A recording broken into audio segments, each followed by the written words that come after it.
Hi, thanks for this opportunity to share my insights on what it takes to lead in the digital age or digital world.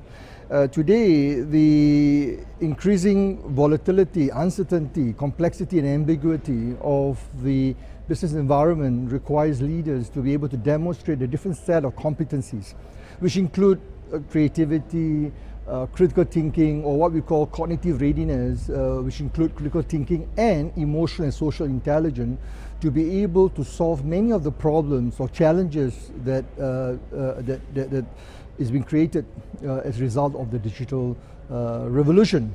And what does it mean? Effectively, leaders need to look at things, what we call the 7 cognitive readiness competency leaders of the future. Number 1 is about ability to challenge our mental model, or we call metacognition. We need to continuously ask ourselves, what get us here will not get us there. So in other words, things that we have been accustomed to doing, we need to start reassessing and asking the question, what do we need to do differently? And that brings to the subject of what we call the skill of creative thinking. Now, creative thinking is different from what we call creative thinking, which is simply defined as, think out of the box. Critical thinking is the ability to look at information and understand the implication in making business decisions to resolve challenges that's resulting from this digital world, or we call the VUCA world, which is, digital world is manifested by the volatility of the market, the uncertainty, the complexity and ambiguity, so VUCA. So this is created what we call the disruption in the economy, where you see a lot of innovative new organizations, like, of course, the largest transportation company in the world today that doesn't own any vehicle, which is, of course, the Uber. And the largest accommodation company in the world doesn't own any hotels, which is, of course, Airbnb. And the largest digital media content platform doesn't own any content, which is Facebook. So what we have seen is that leaders need to think differently, and looking at all these skills and competency, including emotional and social intelligence.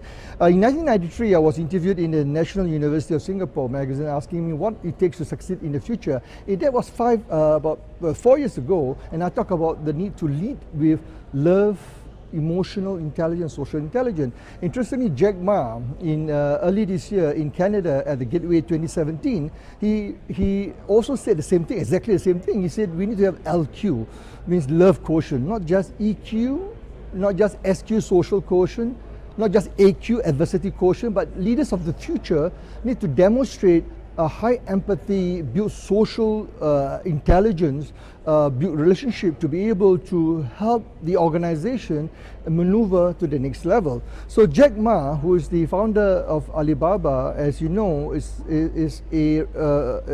an example of a leader of the future who is able to transform an organization that's simply the largest platform for consumer to consumer, C2C, which doesn't own any logistics, doesn't own any physical inventory. And what they do is they bring people together, bring consumers together. So that is another example of organization and that has thrived in the digital world. What else do you need to succeed? And the other thing, what we call at CEE, Center for Executive Education, we talk about leaping in the VUCA world or leaping in the digital world. You need to first, as I said earlier, you need to have liberal thinking, meaning L stands for liberal thinking, your creative thinking, challenging your mindset. E stands for you need to have envision the future, you need to have energize your team to bring about to the next level. Because of the complexity, ambiguity, volatility, create a lot of confusion, people need to be energized to be able to bring them back to the next level. Then A is all about adversity, about agility. How do you learn, unlearn, relearn? Forget about what you have learned in the past. Learn the new technology, new way of doing things. And P stands for partnership, LEAP. P, partnership, basically internally within your colleagues, within your staff, and within the organization. It's important to learn to work together, collaborate, and that is important. And work with partners, and even to the extent working with competitors, co-opetition. How can we learn and leverage the strength of each organization to be able to bring about the new way of working?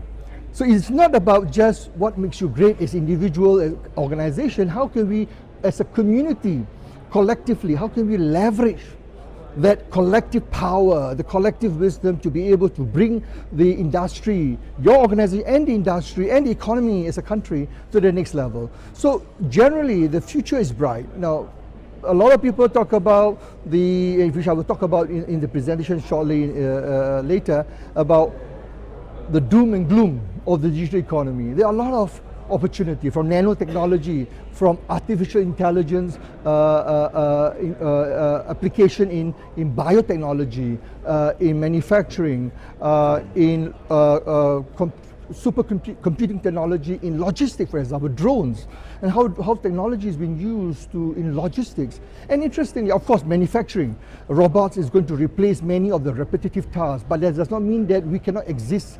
We need to look at the industrial Revolution 4.0, which basically the WDF, Klaus Schwab talk about how physical, cyber, and biotechnology come together to be able to transform the manufacturing, the way we deliver our services, the way we transform the economy of the future. And that requires a confluence, a integration of the different aspects of the macro environmental factors. So what's the role of leader? To conclude, the role of leader is to be able to discern all these challenges, bring together, make sense of it. What does it mean for my organization? What does it mean for my team?